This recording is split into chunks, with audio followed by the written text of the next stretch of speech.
Hello, Jason Bates here, owner of Electrum Financial, located right here in beautiful Scottsdale, Arizona, where a mortgage is not a flip of the coin. If you like the lowest rates at the lowest cost, then allow me to put my 30 years of experience to work for you. You've got nothing to lose. Here is this week's mortgage market at a glance. As far as the financial markets are concerned, a green Christmas is about as good as it gets. Green is the color that flashes when markets are improving or when interest rates are falling. Green, for lack of a better word, is good. For mortgage rates, it's been an especially difficult year.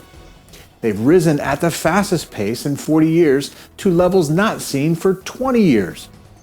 They've gotten their hopes up and a few times only to have them crushed more and more convincingly.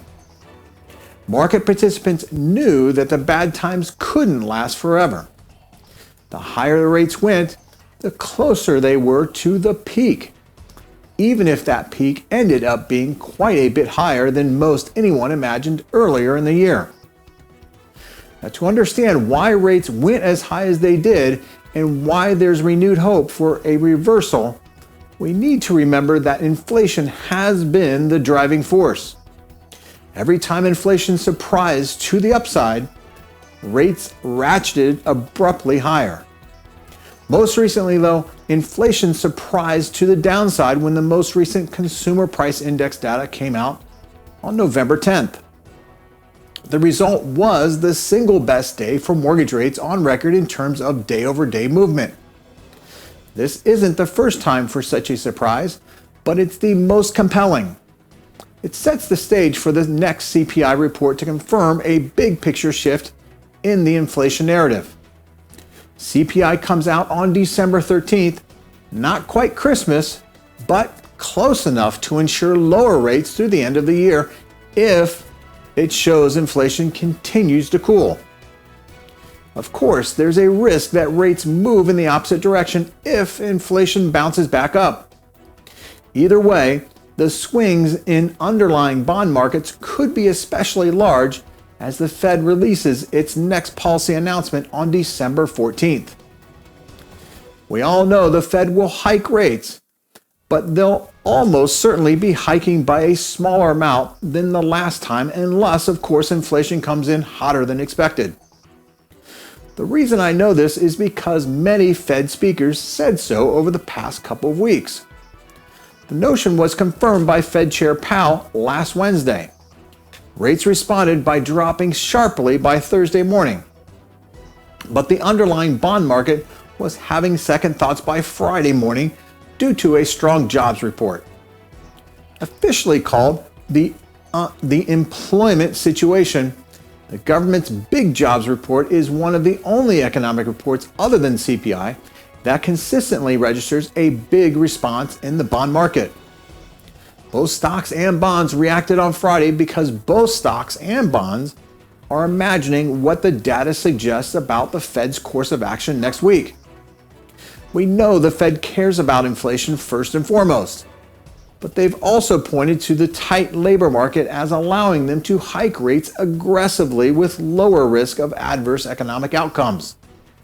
In other words, if job creation is still so strong, they figure they may as well hike rates even more in order to defeat inflation.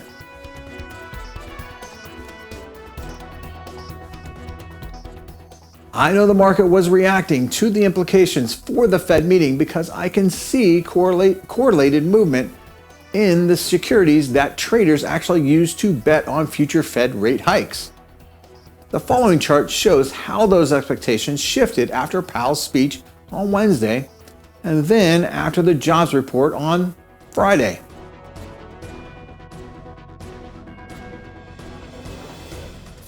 Stocks and bonds both gradually recovered throughout the day because the markets know that the labor market is only a supporting actor in the Fed's decision.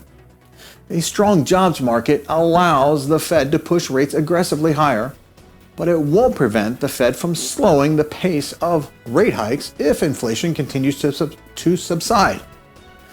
Now, additionally, the Fed knows it has a certain amount of tightening in the pipeline. That means it has already hiked rates enough that inflation and the economy should increasingly respond. But that response is far from immediate and can take up to 1 year to hit the markets fully. After all, rates may have moved sharply lower this past Wednesday, but they're still much higher than they had been. The overall altitude of rates still presents a headwind to economic growth. And the Fed knows it. The market knows the Fed knows it. And long-term rates should continue to fall if the December 13th inflation data brings more evidence of the Fed's restrictive policies and their desired effect.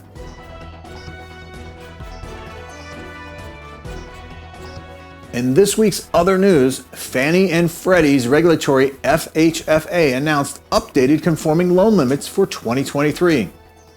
The new base loan amount is $726,200, but certain counties and certain property types have limits over $1 million. Crazy to think about that. So there you have this week's mortgage market at a glance. If you'd like to know more, reach out to me. I'd like to meet you. Thanks for watching, and if you're looking to purchase or refinance a home in Arizona, I'd like to be your broker of choice. Until next time, take care and stay safe.